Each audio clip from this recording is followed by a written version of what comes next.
Hello, we're here with former head of RTE Radio News, Leo Enright. Leo, thank you for having us in your lovely home. How are you? Well, I'm very well, and I'm very honoured to be able to talk to you. So, Leo, you started your career as a schoolboy space commentator in the 1960s. How did you find yourself in that position?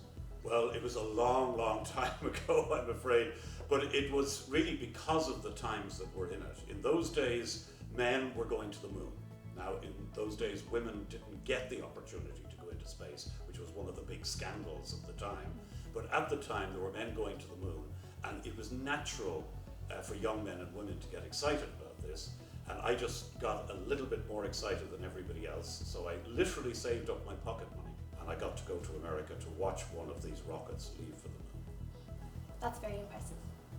So Leo, you are one of a handful of journalists in the world who has covered the NASA Space Shuttle program since it began.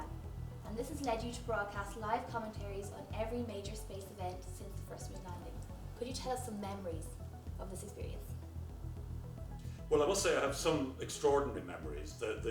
I think absolutely the most exciting thing that I've ever seen, and I've seen quite a few things in my day, the most exciting was when a moon rocket left for the moon, a Saturn V, with the astronauts of Apollo 17, and it was a night launch. It was the most dramatic thing I have ever seen or felt, because the sound of the rocket was enormous. It was the loudest noise I had ever heard in my life, and the light that lit up the entire sky as they left for the moon. So that certainly was the most exciting thing. What an incredible experience. You are also recognised as an expert in the planet Mars. Do you have any secrets you'd like to share with us? I truly love Mars. It's one of the most amazing places in our solar system.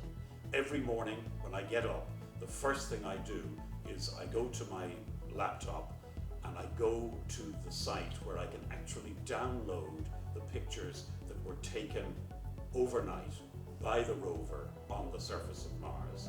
And the panoramas sweeping across the sky, across the landscape that come down every single day are the most exciting thing, I think, that I've seen on a day-to-day basis in my life. And finally, do you have any advice to young students who would like to follow in your footsteps?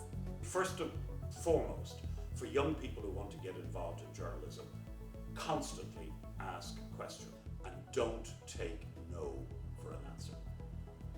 We appreciate the advice, Leo. Thank you for having us. It was a pleasure getting to know you. My pleasure indeed. I really enjoyed it. And thank you very much for watching Science Talk.